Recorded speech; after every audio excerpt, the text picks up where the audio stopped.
శ్రీరామచంద్రాయ నమః. శ్రీ సీతారామాభ్యాం నమః. శ్రీమద్వాల్మీకి రామాయణము సుందరకాండము 4వ సర్గము. లంకలో రావణాంతఃపురమున హనుమంతుడు ప్రవేశించుట.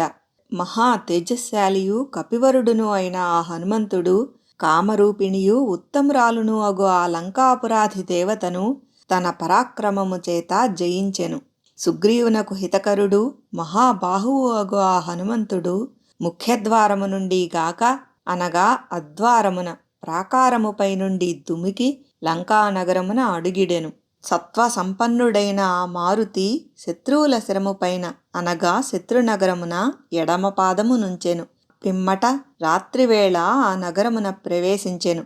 ఆ మహాకపి ముత్యములతోనూ పువ్వులతోనూ విరాజిల్లుచున్న రాజమార్గమును అనుసరించుచూ రమ్యమైన ఆ లంకాపురిలోనికి వెళ్ళెను. అచటి గృహములు ఉత్కృష్టములైన హాసధ్వనులతో నిండియుండెను. అవి వివిధ వాద్యఘోషలతో ఒప్పారుచుండెను. ఆ గృహములు ఐరావతము వలె ఉన్నతములై స్వచ్ఛములై వజ్రఖచితములై శోభిల్లుచుండెను. అట్టి ఉన్నత గృహములతో అలరారుచూ ఆ లంకానగరము ఆకాశమునందలి మేఘమండలము వలె భాసిల్లుచుండెను.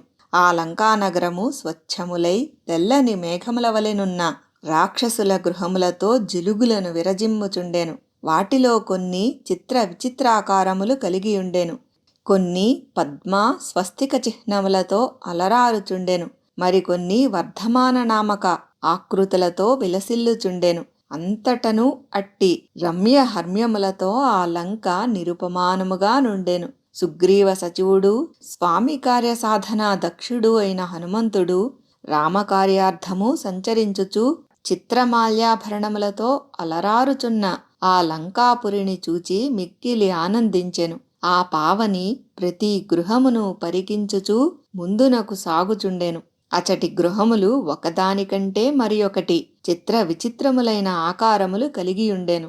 స్వర్గమునందలి అప్సరసల వలె గానము చేయుచున్న మదవతులైన స్త్రీల యొక్క త్రిస్థాన స్వర అనగా మంద్ర మధ్యమ తారాస్థాయిలు గల మధురమైన సంగీతమును మారుతి వినెను. మిక్కిలి సంపన్నులైన వారి గృహములయందు సంచరించుచున్న స్త్రీల వడ్డాణపు గజ్జెల సవ్వడులను వారి కాలి అందెల ధ్వనులను వారు మెట్లపై నడుచునప్పుడు కలిగెడి మధుర రవములను ఆ మారుతి వినెను. అచ్చటచ్చట రాక్షస గృహములయందు యోధులు జబ్బలు చరచుకొనుట వలన కలిగిన ధ్వనులును వారి సింహ గర్జనలును మరికొన్ని తావులయందు జపించువారి వేద మంత్రములును పావనికి వినపడెను. ఆ హనుమంతుడు వేదాధ్యయన నిరతులైన రాక్షసులను సంయుక్తముగా రావణస్థుతులనర్చు వారిని గర్జించుచున్న రాక్షసులను చూచెను. నగరం యొక్క నడిబొడ్డున సేనానివేశమునందు రాజమార్గమున చుట్టూనూ చేరిన గొప్ప రాక్షస బలములను రావణుని యొక్క పెక్కుమంది గూఢచారులను అతడు చూచెను. ఆ నగరమునందలి యజ్ఞదీక్షా నిమగ్నులను జడలు ధరించిన వారిని శిరోముండనము గావించుకొనిన వారిని వృషభచర్మములను వస్త్రములుగా ధరించిన వారిని అతడు చూచెను. దర్భలను పిడికిళ్లలో ధరించి వాటిని మంత్రించి ఆయుధములుగా శత్రువులపై ప్రయోగించు వారిని యజ్ఞకుండలములయందు హోమములనర్చి కృత్యాదిశక్తులను పొంది వాటిని పరులపై ప్రయోగించు వారిని అతడు వీక్షించెను. కూటములను అనగా ఆయుధములను ఇనుపగుదియలను దండాయుధములను ధరించిన వారిని ఒంటికంటి వారిని ఒంటి చెవి వారిని వ్రేలాడుచున్న పొట్టలు స్తనములు గలవారిని భయంకరాకారులను వంకరమూతులు గలవారిని వికృతాకారులను పొట్టివారిని ధనస్సులను ఖడ్గములను శతఘ్నులను ఇనుప దండములను ధరించిన వారిని గట్టి పరిఘ అనగా ఇనుపకట్ల గుదియలను చేబూనిన వారిని ఉజ్వలములైన విచిత్ర కవచములను ధరించిన వారిని ఆ హనుమంతుడు వీక్షించెను. అచట ఆ రాక్షసులలో కొందరు మిక్కిలి లావుగా గాని సన్నముగా గాని గాక మధ్యస్థముగా నుండిరి. మరికొందరు పొట్టిగా గాని పొడవుగా గాని కాక సమముగా నుండిరి. కొందరు మిక్కిలి తెల్లనివారునూ గారు నల్లనివారునూ గారు అంతగా గూనివారునూ గారు పొట్టివారునూ గారు. కొందరు వికృత రూపములను ధరింపగలవారు, కొందరు బహురూపములు గలవారు, కొందరు అందమైన వారు, మరికొందరు మిక్కిలి తేజస్సు గలవారునూ అయ్యుండిరి.